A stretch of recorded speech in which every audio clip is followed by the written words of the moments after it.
Coming at you from New Jersey, the capital of misery, the place where metal forgot to die.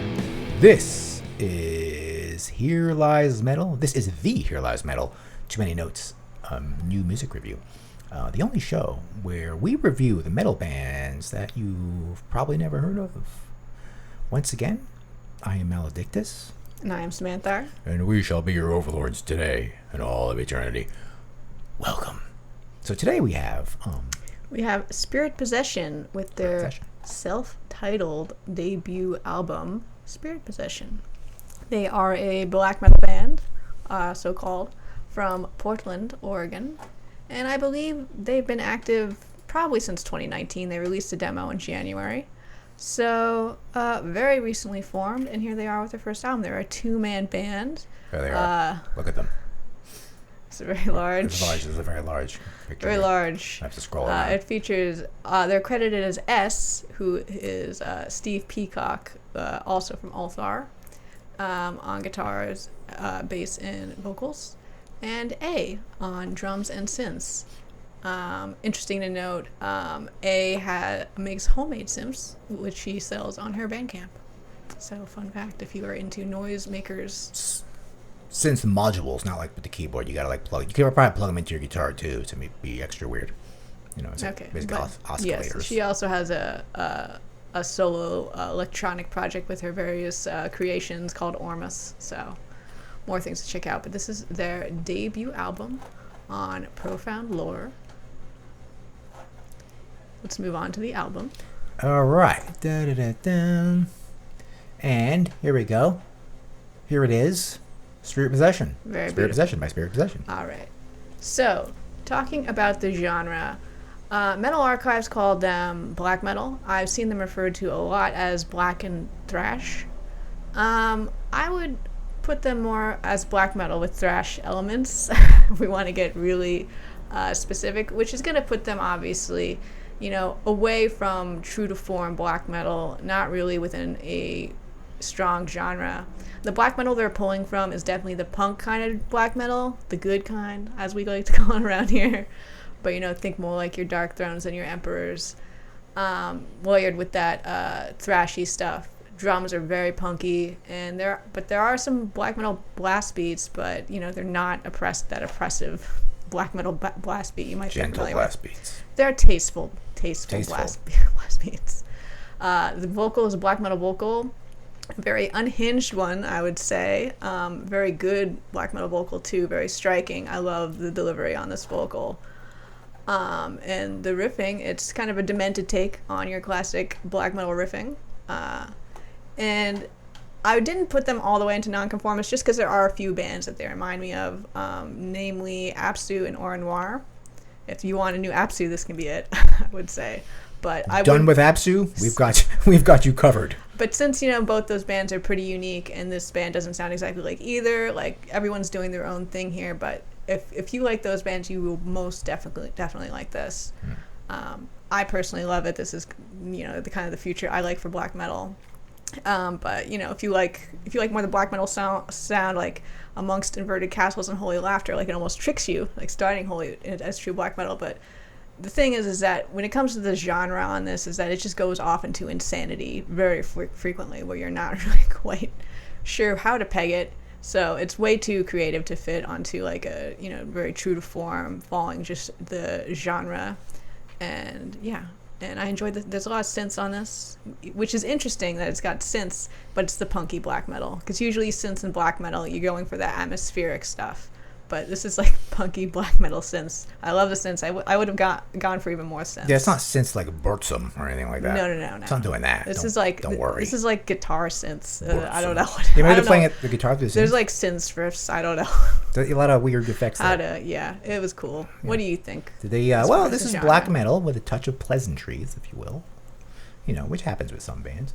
It's easier to listen to than most modern day black metal, I would say, because I'm not really a fan of a lot of modern day black metal. Especially like the really like big stuff. I can't say I'm a fan of that stuff. It has some grooves to it. A little bit of Tommy G Warrior influence. For sure. A little bit of Tommy G Warrior in there. No ooze, but you can't do that, right? That's his. And there definitely are some. They got some oohs in there. Oh, for sure. There you go, guys. So, just ask Tommy for permission. No, you probably did. That's like public domain at this point. I wonder if Tommy's okay with that. He's like, oh, yeah, no, he loves it. This is mine. He loves it. You do those oohs like me. He loves it. I could influence you to do it. It's not quite as genuinely evil as normal black metal, but that's okay. It's a new take on it. It's like I said, it's a more pleasant take on black metal, if you will. I don't know if that's insulting to you guys. Comment down below. Okay. Well, I think that's interesting, considering how we're about to rate them on the listenability scales of both just the quality of the music and the production level. So, how listenable did you find this album? It's despite the pleasantries, it's 2, on the Sonic Terror side of music. It's it's harsh to listen to. It's nothing you want to dance to. But I think you could dance a little to it. In parts. Depends what kind of dancing. But the songs, this record they're very unpredictable and chaotic to me. Sometimes music is very predictable. You know what riff they're going to play next almost. But this isn't a band like that. Despite the endless assault of Sonic Terror on your hearing, this is the frequency distribution and the with a punchy fat drum sound is pleasing to the ear. That's one of the things that keep it off of all the way to on the left side of the scale.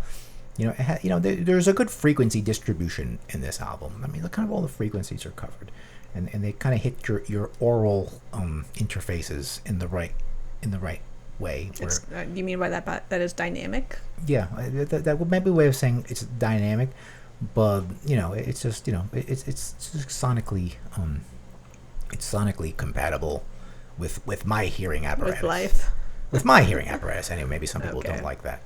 But there's no predictable abacab pattern in these songs. It's kind of it's kind of, like I said, it's chaotic and schizophrenic. It's not predictable. Songs are generally going to be predictable. They follow a certain form, right? But linear songwriting, right? Linear songwriting. But once in a while they'll play a riff and maybe repeat it. Might repeat a riff 4 times. Like, oh, I like that riff. And they'll repeat it 4 times, and you're like, oh, cool. Then they take it away from you. They'll take it away from you. They're not going to. They know they're doing that because that makes you want it more, right? But you're never going to get it again. It's not going to happen. But it's like a mind game. Gotcha. They're smarter than you think. Okay.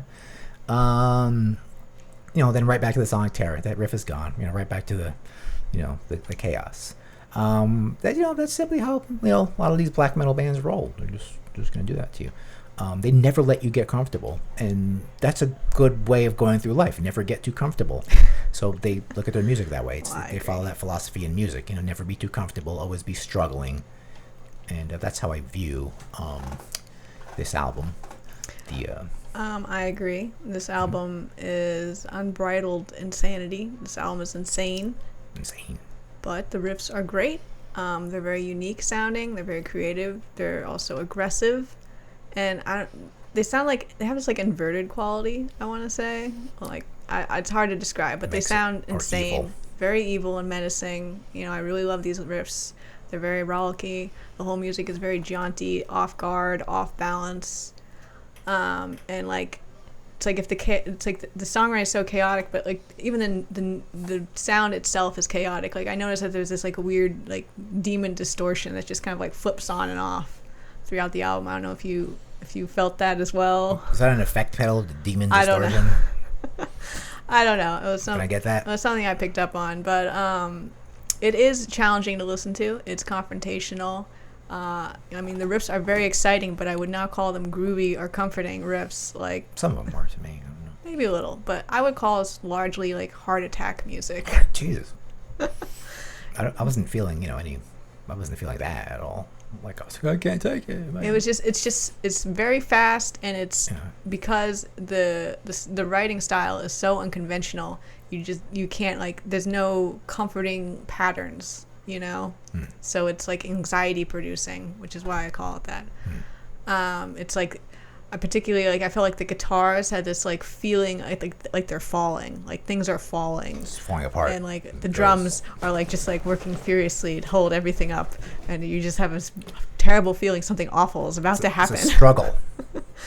And as for the production, they're definitely going for kind of a dirty, like echoey, noisy, but it's definitely not overdone. You can hear everything you need to hear. Frequency distribution. It is not at all the excesses of lo-fi BM.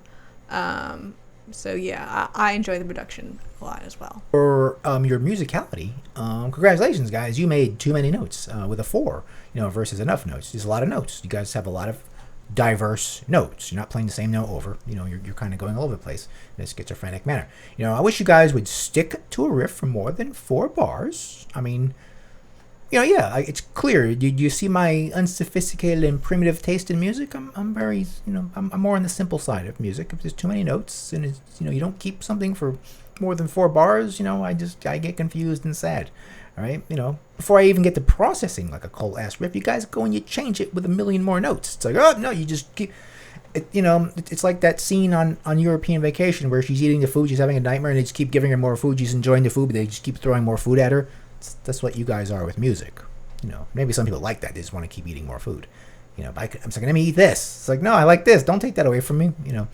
So yeah, too many notes. Everyone in metal just needs to calm the fuck down with these too many notes. Just let's have all right enough notes. Counterpoint. I like too many notes. I'm pro notes. I like notes. So please make all the notes. Again, this is a very chaotic sounding album. It's very complex musically, but it also has this sound when you're listening. You feel when you're listening to it that it sounds kind of slopped together. Like they just kind of we're just trying stuff, and it just came out like insanity. But nothing ended up falling. It all just fell together perfectly, which I'm sure was actually very difficult to do. Because and then these guys are very tight, and the music is complex, and yes. And I like the drumming. They haven't mastered the too many notes method yet. It takes no, they a while. have. I think they have. But if you say it's slopped together, doesn't that mean... I think that's the aesthetic choice. They're trying to make it sound chaotic and almost improvised. They want to drive me crazy, personally. They're like, we want to drive... it doesn't sound like a composition, but it maybe it was. I don't know. I would love to hear if it was. They want to drive Melodictus crazy. They're like, we made this album to drive him out of his fucking mind. That's what we did. All right. To melt his little brain. Too many notes. Moving on. Too many notes. All right. So is this fun or is it focused? You guys are kind of in the middle here. We know you're not that serious. You guys don't seem like you're, really cult, or true, despite, complex nature of this record. It appears that, it's obvious that this towering fortress of sonic terror that's terrorizing everyone in the city of Austin? Portland. Close. Wrong. This is made with I feel like it's made with a tongue-in-cheek smirk. I sense it. I could be wrong. Comment down below what you guys were thinking when you made this album. If you were whipping each other, it's like, that's wrong. Get it right. Or if you're like, it's cool. They aren't afraid to break ranks once in a while, in my opinion, and let loose on this album. And like I said, enjoy the drum breaks. They let it breathe. Despite the nature of too many notes, it's still able to you can still have fun when there's too many notes. It's not impossible. That's what I was picking up on. The breathing. It breathes. It breathes like a fine wine. Now that I'm thinking about it, I feel like almost this. They should have markers on every part of the scale, as they're also fun, but they're also focused. Yeah. They're. Because it's the music is kind of maliciously insane at points, but it's also fun insane at other points. If you listen to the track 11 Mouths, there's these cascading riffs and they're insane, but they're kind of joyful in a way. It's we're falling, yay. The joy of chaos. The joy of chaos, yes. It's the gallows humor. Yes, but there's other parts where it's just more intense insanity. They want to hurt you. I don't know if we're going that far, but this is definitely, you should just embrace what's happening when you're listening to this. So perhaps, it's fun. I don't know. It's all over the place. All over the place. I think about it. That's for sure. But again, I made a special note here that he does the Tom G. Warrior ugh. He does, right? And that's always fun. You can't do that without having fun. So, yeah. I mean, Tommy Joe, he's probably serious, but no one has been afterwards. So. No, I think he is self-aware. But now, I mean, like in 1986, he was just like, ugh. He's like, yeah, ugh. Okay. You know, he's like, there. All right. So, what about this artwork? This is by the artist Luciana Lupe Vasconcelos. Is that they got some Italian Renaissance artist to make this? She is a Brazilian, artist. She seems like a very big artist. In the cool gallery scene. She was? Maybe. Do you know what you're talking about? That sounds like a very sophisticated name of someone that populates many galleries. I don't know how successful she is. She has an Instagram. When you have a she does not have a Wikipedia page, so I looked it up and I researched. Do you want to start this section over? No, not at all. I'm just saying. I was like, that sounds like a name of like a someone. You're just saying that 'cause she has a foreign name. It's like it sounds like like one of those like famous artists. Anyway, well, let's look at this art. I like it. It's pretty cool. It looks to me like there's a spirit of a skeleton like getting sucked out of his own robe. Right? Comment down below, artist. Since it's called Spirit Possession, I feel like the spirit is leaving. Perhaps. Like it's running, but they're leaving behind their own skeleton spirit. I don't know. I like their logo too. You can see their logo in the top right there. Uh-huh. It's like a skull with eye beams. Yeah, it's almost like a. Well, that's like that's Charlie from Overkill's brother. Is like his cult brother. Yeah, like because Charlie's not evil. He just goes around the sewers and terrorizes like thrashers that are running from their parents. He's like, oh shit, it's Charlie. But no, this is like this guy is like the Charlie family doesn't talk about him. He's kind of really like for real. This guy. This is like a very like it's like a stamp. It's like something they would stamp at some like coven or something. It's like you have now been marked by spirit possession. And this is Charlie's brother. They would not say that. All right. In conclusion, Spirit Possession, self-titled. Check it out. I would be very surprised if this was not on my top 5 at the end of the year. I really enjoyed it. So, you have any other closing thoughts? That's all for this. It's chaotic, but there's a lot of chaos today. So, this has been another episode of the Here Lies Metal Too Many Notes New Music Review. Be sure to check out this band's Bandcamp and Metal Archives, which is in the description. The links are in the description. And be sure to obliterate that subscribe and that like button at the same time. And if you want to learn more about these bands you've never heard of, ring that bell. And we'll give you more bands because it'll tell you when we make a video. And at least that's the idea. And we'll see you next time with another episode of the Here Lies Metal Too Many Notes New Music Review. Goodbye.